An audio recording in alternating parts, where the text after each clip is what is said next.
हाँ जी नमस्कार। आज हम यूपीएससी के पैटर्न के बारे में डिस्कस करेंगे। और यूपीएससी का जो पैटर्न है, जो आईएएस का जो एग्ज़ाम है वो 3 स्टेज में होता है। पहला स्टेज प्रीलिम्स होता है, दूसरा स्टेज मेंस होता है और तीसरा स्टेज इंटरव्यू होता है। ठीक है, तो प्री में 2 पेपर होते हैं, जीएस एंड सीसेट। जीएस के अंदर 100 क्वेश्चन होते हैं और सीसेट में 80 क्वेश्चन होते हैं। ये 2 नंबर का एक क्वेश्चन होता है जीएस के अंदर और सीसेट में 2.5 नंबर का एक क्वेश्चन होता है।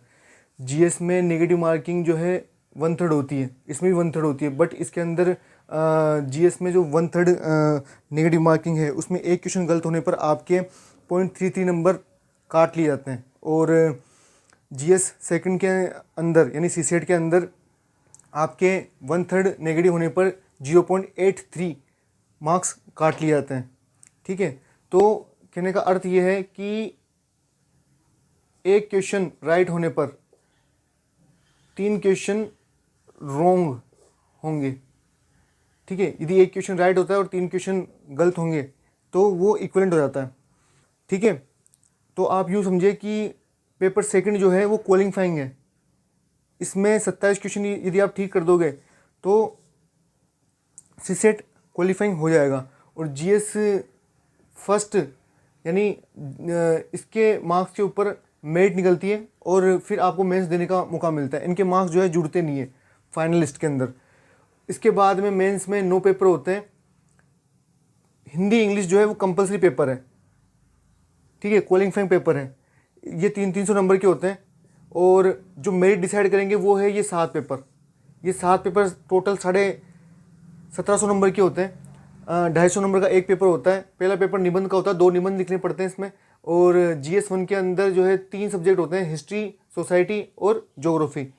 ठीक है, और जीएस 2 के अंदर कॉन्स्टिट्यूशन, गवर्नेंस, सोशल जस्टिस और इंटरनेशनल रिलेशन पूछा जाता है।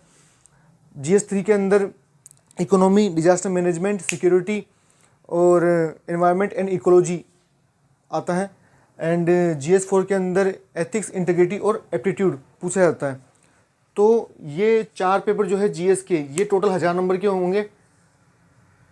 और आपके ऑप्शनल, एक ऑप्शनल होता है 500 नंबर का, उसके 2 पेपर होते हैं।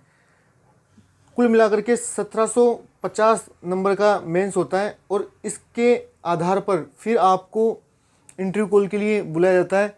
275 नंबर का जो है इंटरव्यू होता है। और कुल मिलाकर के ये 2025 मार्क्स का एग्ज़ाम है और फाइनल लिस्ट निकलती है। इस फाइनल लिस्ट के आधार पर आपको रैंक मिलती है और जो जिस रैंक के आपका स्थान होता है उस रैंक के आधार पर, उस कैटेगरी के आधार पर आपको सर्विस अलॉट की जाती है। बट जनरल कैटेगरी से आईएएस 70, 80, 90 रैंक तक फिनिश हो जाता है। उसके बाद में आईएफएस हो गया, आईपीएस हो गया, आपके आईआरएस हो गए। कुल मिलाकर के सिविल सर्विस में 2 दर्जन से ऊपर सर्विसेज है। तो आपकी रैंक के आधार पर, आपकी कैटेगरी के आधार पर, आपकी चॉइस के आधार पर, जो डेफ में आप अपनी प्राथमिकता देते हो सर्विसेज को, उसके आधार पर आपको सर्विस मिलती है और फिर आप ट्रेनिंग करते हो और अपनी सेवा देश को देते हो। ठीक है, तो ये संपूर्ण जानकारी थी, आप देख लीजिएगा और बहुत बहुत धन्यवाद। इसी